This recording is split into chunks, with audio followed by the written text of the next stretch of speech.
Bismillahirrahmanirrahim. Assalamualaikum warahmatullahi wabarakatuh. Perkenalkan, nama saya Mimi Andriani dengan NIM D1A121045 kelas B Agribisnis. Pada kesempatan kali ini saya akan menjelaskan materi keempat kewarganegaraan tentang dinamika dan tantangan integrasi nasional. Langsung saja, dinamika integrasi nasional di Indonesia. Sejak kita bernegara tahun 1945, upaya membangun integrasi secara terus-menerus dilakukan. Terdapat banyak perkembangan dan dinamika dari integrasi yang terjadi di Indonesia. Dinamika integrasi sejalan dengan tantangan zaman waktu itu. Dinamika itu bisa kita contohkan peristiwa integrasi berdasar 5 jenis integrasi sebagai berikut. A. Integrasi bangsa. Tanggal 15 Agustus 2005 melalui MOU Memorandum of Understanding di Vantaa, Helsinki, Finlandia.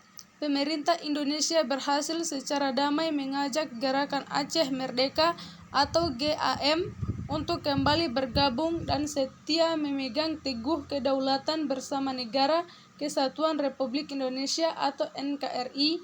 Proses ini telah berhasil menyelesaikan kasus disintegrasi yang terjadi di Aceh sejak tahun 1975 sampai 2005. B. Integrasi wilayah. Melalui Deklarasi Juanda tanggal 13 Desember 1957, pemerintah Indonesia mengumumkan kedaulatan wilayah Indonesia, yakni lebar laut teritorial seluas 12 mil diukur dari garis yang menghubungkan titik-titik ujung yang terkeluar pada pulau-pulau negara Indonesia. Dengan deklarasi ini, maka terjadi integrasi wilayah teritorial Indonesia. Wilayah Indonesia merupakan satu kesatuan wilayah dan laut tidak lagi merupakan pemisah pulau, tetapi menjadi penghubung pulau-pulau di Indonesia. C. Integrasi nilai. Pancasila sebagai nilai integratif terus-menerus dilakukan, misalnya melalui kegiatan pendidikan Pancasila, baik dengan mata kuliah di perguruan tinggi dan mata pelajaran di sekolah.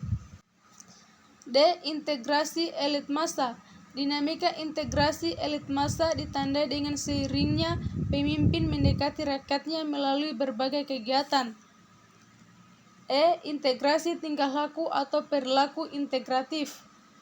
Mewujudkan perilaku integratif dilakukan dengan pembentukan lembaga-lembaga politik dan pemerintah termasuk birokrasi. Dengan lembaga dan birokrasi yang terbentuk, maka orang-orang dapat bekerja secara terintegratif dalam suatu aturan dan pola kerja yang teratur, sistematis, dan bertujuan.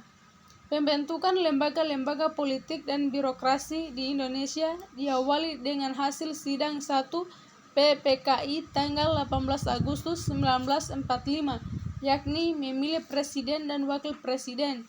Sidang PPKI kedua tanggal 19 Agustus 1945 memutuskan pembentukan 12 kementerian dan 8 provinsi di Indonesia.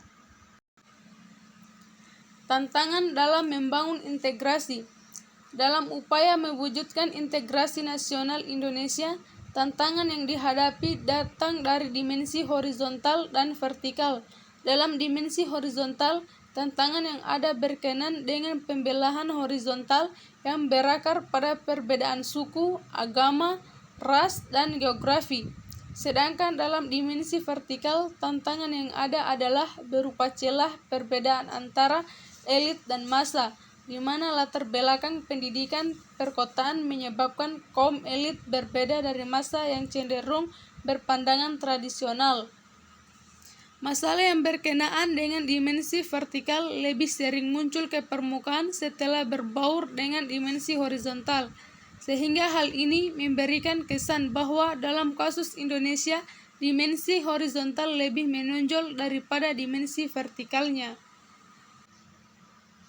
Terkait dengan dimensi horizontal ini, salah satu persoalan yang dialami oleh negara-negara berkembang termasuk Indonesia dalam mewujudkan integrasi nasional adalah masalah primordialisme yang masih kuat.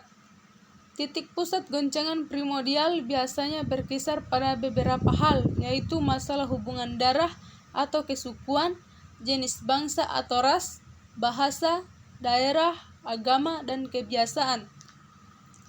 Terkait dengan dimensi vertikal, tantangan yang ada adalah kesediaan para pemimpin untuk terus-menerus bersedia berhubungan dengan rakyatnya. Pemimpin mau mendengar keluhan rakyat, mau turun ke bawah, dan dekat dengan kelompok-kelompok yang merasa dipinggirkan. Tantangan dari dimensi vertikal dan horizontal dalam integrasi nasional Indonesia tersebut semakin tampak setelah memasuki era reformasi tahun 1998. Konflik horizontal maupun vertikal sering terjadi bersamaan dengan melemahnya otoritas pemerintahan di pusat. Kebebasan yang digulirkan pada era reformasi sebagai bagian dari proses demokratisasi telah banyak disalahgunakan oleh kelompok-kelompok dalam masyarakat untuk bertindak seenaknya sendiri. Tindakan ini kemudian memunculkan adanya gesekan-gesekan antar kelompok dalam masyarakat dan memicu terjadinya konflik atau kerusuhan antar kelompok. Bersamaan dengan itu, demonstrasi menentang kebijakan pemerintah juga banyak terjadi, bahkan seringkali demonstrasi itu diikuti oleh tindakan-tindakan anarkis.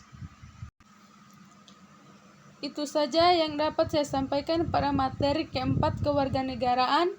Akhir kata, billahi taufiq wal hidayah. Wassalamualaikum warahmatullahi wabarakatuh.